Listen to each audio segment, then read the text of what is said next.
Milagre a gente sabe que não vai acontecer, porque se o caboclo não trabalhar para valer, tirar o chapéu e pedir ajuda para o céu não vai adiantar, né? Mas é fato comprovado, sim, que a integração lavoura e pecuária é perfeitamente capaz de multiplicar várias vezes a produtividade da propriedade e de aumentar substanciosamente a sua lucratividade com a combinação das duas atividades. A questão é que não existe uma receita pronta que seja assim de serventia geral para qualquer lugar do território nacional. E o fazendeiro, antes de começar a gastar dinheiro com essa revolucionária tecnologia, precisa saber o que funciona ou não para a sua região. Pois então, para ajudar o companheiro boiadeiro a campear informação segura a respeito desse assunto, a gente convidou para a nossa entrevista de hoje o médico veterinário Leiner Leite, diretor de pesquisa da Nutripura. Leiner, muito boa noite, muito obrigado pela sua presença aqui no nosso arranchamento, seja muito bem-vindo, a casa é sua. Boa noite, eu que agradeço a oportunidade, Sidney. Ô Leiner, o que o pecuarista precisa levar em consideração, né, antes até de começar a pensar em fazer integração lavoura e pecuária na sua propriedade? Excelente pergunta, Sidney. A primeira coisa que ele precisa saber é a real situação que ele se encontra. Qual o nível de rentabilidade que ele tem na sua atividade. Para aí, então, buscar oportunidades de melhoria. E aí ele vai buscar uma integração com a agricultura, ou a integração com floresta, ou alguma outra atividade que possa complementar a renda dentro do sistema de produção dele. Agora, Leiner, como é que a gente faz assim para transformar um pecuarista, né, de repente, num agricultor, num fazedor de roça? Não é difícil, fácil. geralmente, né? Não é fácil, mas passa por isso que eu comentei com você. Ele precisa entender a realidade dele e aí ele vai buscar o que tem de disponível no mercado, que são as informações, para poder mudar a realidade dele. Como você bem mencionou no início, se ele ficar parado, não vai mudar a realidade dele. Então, hoje nós temos diversas ferramentas disponíveis para ele poder buscar mudança no cenário dele. Então, vamos partir do princípio que ele tenha uma produção mediana na pecuária, de 4 arrobas por hectare. A gente sabe que isso não é sustentável ao longo dos anos. Então, ele tem que buscar alternativas. Ele pode buscar informações de saúde, animal, manejo, genética, nutrição, reprodução, gestão. E aí ele vai buscar oportunidades em qualquer uma outra atividade para agregar o sistema de produção dele, com o objetivo de permanecer na atividade. Agora, a mesma coisa vale para aquele agricultor que está com uma renda pequenininha ali na sua propriedade e não está conseguindo tirar o nariz para fora d'água, né, Helena? Concordo com você. Temos situações em que a agricultura está exigindo rotação de cultura. Por exemplo, talhões que produzem abaixo de 50 sacos de soja. E a gente sabe que o custo de produção está um pouco acima disso já. Ou ele busca alternativa para melhorar essa condição do solo em termos de microbiologia, em termos de matéria orgânica, ou ele vai estar produzindo abaixo do custo de produção. E aí ele vai ficar no vermelho. Agora, Leiner, é possível fazer integração lavoura e pecuária sendo o vivente pequeno ou médio produtor ou pequeno ou médio pecuarista? É possível, desde que ele entenda como está a sua real situação. Agora, os diferentes níveis vão enfrentar diferentes dificuldades. Mas a questão de investimento, por exemplo, que é sempre colocado como o primeiro obstáculo, ele pode ser driblado, por exemplo, por terceirização. Você pega seu vizinho que tem agricultura e ele pode plantar em parte da sua área quando você não tem capital. Enquanto isso, você amadurece aquela atividade dentro da sua propriedade, se prepara para um dia você mesmo fazer a sua agricultura. É isso que eu ia te perguntar agora, né? Um dos grandes problemas para quem vai começar, né, a fazer a integração lavoura e pecuária, né, o pecuarista principalmente, é que ele não tem o maquinário exigido para fazer lavoura, né? Então, para não entrar numa dívida que vai matar no ninho aí a iniciativa de fazer a integração, ele faz o quê? Ele vai procurar alguém para ser parceiro. Exatamente. São várias as diferenças entre o pecuarista tradicional e o agricultor. A mentalidade, a qualidade da equipe, as condições de estrutura. Então, o que ele precisa fazer é preparar essa transição.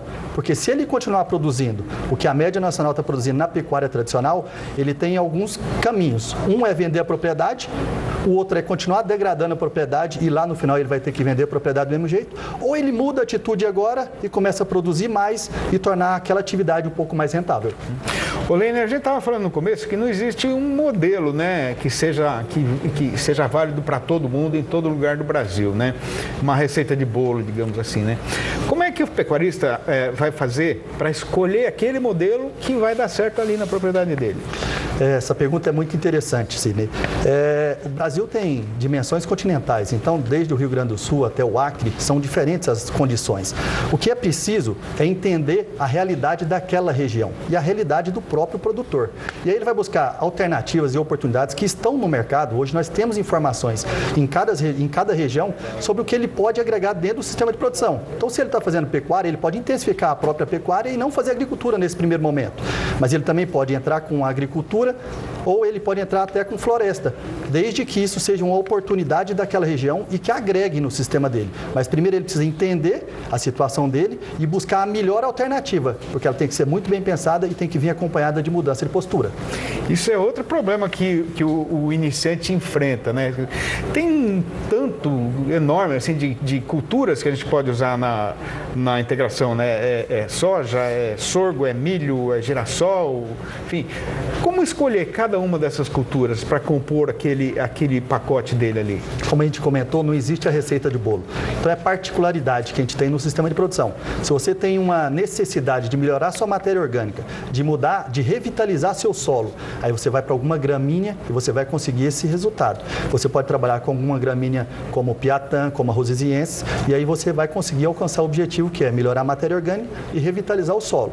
Então cada situação ela vai pedir uma condição especial. E o importante é, hoje a gente já tem pesquisas mostrando o que fazer em cada situação. E aí a gente tem que pensar muito bem antes de tomar a decisão para estar no caminho certo. Qualquer capim serve para fazer a integração, Leiner? Nós temos que tomar cuidado com várias situações nesse sentido. Nós temos que pensar na plantabilidade, que é quando você vai plantar após implantar uma cultura, uma gramínea, por exemplo. Então você tem que cuidar do manejo, você tem que cuidar da parte de dessecação, você tem que cuidar da forma que você vai fazer pós a gramínea. Então, normalmente o que mais tem se utilizado são as gramíneas do gênero Braquiária, tanto o piatã, a rosisiensis ou o próprio braquiarão. Quanto tempo demora, em média, falando assim no geral do Brasil inteiro, né, para você pegar uma área que está bastante degradada, né, uma área de pasto bem degradada, para você recuperar essa área com a integração com lavoura? O manejo que você vai escolher para fazer nessa mudança de área degradada para uma área mais produtiva vai determinar essa velocidade. Mas em linhas gerais, se você começar já calcareando a sua área e depois colocando a adubação, fazendo a adubação de base, implantando ou uma agricultura ou uma pastagem com boa disponibilidade, com bom vigor, você já vai estar crescendo bastante o seu potencial de produção. E aí, no primeiro ano, você já consegue sair de 4 arrobas por hectare para 10, 12 arrobas por hectare. Não só fazendo esses investimentos, também precisa ser acompanhado de maturidade de uma equipe, de conhecimento com relação àquilo que você se propôs a fazer, porque não existe a receita de bolo, como a gente falou no início. Como é que a gente faz para saber em que condições a gente deve juntar aí o plantio de árvores no sistema? A gente precisa avaliar regionalmente como é a condição. Se você tem oportunidades e você tem dados de pesquisa mostrando que aquela situação, que aquela inclusão daquela floresta no seu sistema de produção vai agregar valor e vai te tornar mais competitivo, aí você toma essa decisão.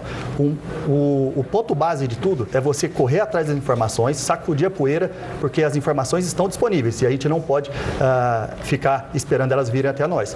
Até comentando com você, a gente vai ficar 2 dias discutindo isso, porque em 10 minutos a gente não vai conseguir explorar todo esse tema. Em 2 dias, com diversos especialistas nas áreas, nós vamos tentar mostrar um pouco mais das oportunidades e desafios no simpósio da Nutripur em Rondonópolis. Vai ser quando? Vai ser dia 28 e 29 de junho, dia 28 um ciclo de palestra e dia 29 no dia de campo, numa fazenda que é um caso de sucesso de integração lavoura-pecuária, que se propôs a fazer muito bem e hoje colhe os bons resultados. Tá certo. Bom, fica a dica para o companheiro, né, se informar e, se puder, vai lá, porque o assunto é muito interessante. Obrigado, viu, Leiner, pela sua presença aqui no nosso arranchamento. Nós estamos sempre de porta aberta. Sempre que puder, volta aí para a gente prosear um pouquinho mais. Eu que agradeço. E até a próxima. Obrigado.